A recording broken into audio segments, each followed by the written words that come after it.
చంద్రబాబు నాయుడు గెలవగానే కేకులు కోసుకోవటానికి, హ్మ్. సెలబ్రేట్ చేసుకోవటానికి, వెళ్ళి అభినందించటానికి వీటన్నిటికీ ప్రాతిపదిక ఉంది ఓకే. చాలా స్పష్టంగా. అది ఇండస్ట్రీ మీద ఈ రోజుకి ఎగురుతున్నటువంటి ఆ జెండానే కారణం. ఇప్పటికిప్పుడు ఇండస్ట్రీ అక్కడికి పోదు. ఓకే. వెళ్ళే అవకాశం లేదు. ఎందుకంటే ఆల్రెడీ వైజాగ్‌లో స్టూడియోస్ ఉన్నాయి. రామానాయుడు గారికి ఒక స్టూడియో ఉంది. హ్మ్. ఆ స్టూడియోలో ఒడియా సినిమాలు ఎక్కువ షూట్ జరుపుకుంటున్నాయి. బెంగాలీవి అవి జరుపుకుంటున్నాయి. ఓకే. వీళ్ళెళ్ళి అక్కడ షూటింగ్‌లు ఏం చేయట్లా తెలుగు హ్మ్. వాళ్ళు. హ్మ్.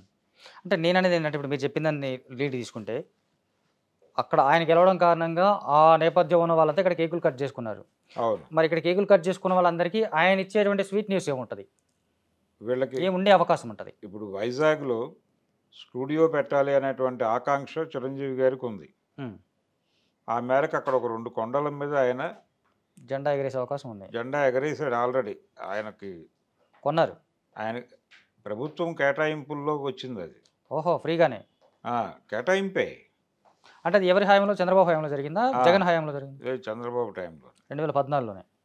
ఆ టైంలోనే జరిగింది. ఆ టైంలో ప్రోత్సాహకాల్లో భాగంగానే జరిగిందది. హ్మ్.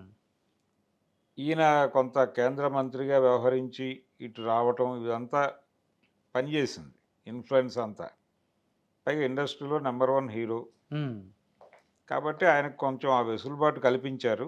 ఇప్పుడు ఆయన అక్కడ స్టూడియో నిర్మాణాన్ని వేగవంతం చేసే అవకాశం అయితే ఉంది. ఓకే. ప్రభుత్వ సహకారంతో.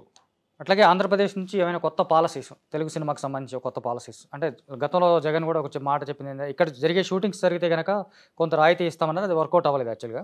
ఆచరణలోకి రాలేదు. రాయితీ అనేది మొదటి నుంచి ఉంది. ఈ రోజున కొత్తగా వచ్చింది కాదు. ఇండస్ట్రీ మెడ్రాస్‌లో ఉన్నప్పుడు కూడా ఆంధ్రప్రదేశ్‌లో షూటింగ్ జరిగితే ఆంధ్రప్రదేశ్‌లో షూటింగ్ జరిపితే పన్ను రాయితీలు, అన్ని రాయితీలు ఇచ్చారు అప్పుడు కూడా. ఓకే. సబ్సిడీలు కూడా ఇచ్చారు. హ్మ్.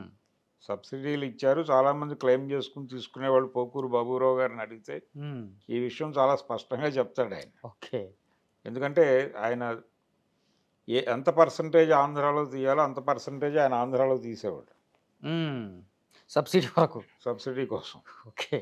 ఇంత తీయాలి అనుకుంటే అంత తీసి వాళ్ళకి చూపించేవాడు. ఓకే.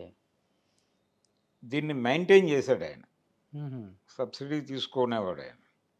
సో, ఇలా కొంతమంది నిర్మాతలు దాని మీద వర్కౌట్ చేసేవాళ్ళు బడ్జెట్‌ని. ఇప్పుడు హైదరాబాద్ వచ్చినాక కూడా అది అది నడిచిందా? ఏది ఇండస్ట్రీ హైదరాబాద్ వచ్చిన తర్వాత కూడా. వచ్చిన తర్వాత లేదు ఇక. ఓకే. ఇక ఇప్పుడు మళ్ళీ ఆంధ్రాలో షూటింగులు చేసుకుంటే హ్మ్. లొకేషన్ ఫ్రీ అన్నాడు కదా జగన్ కూడా. జగన్ అన్నాడు. అవును. మీ ఇష్టం మీరు షూటింగ్ చేసుకోండి. హ్మ్. కాకపోతే ప్రొటెక్షన్‌కి పేమెంట్ ఇచ్చుకోండి విడిగా హ్మ్. అని మాత్రమే చెప్పాడు. అవును.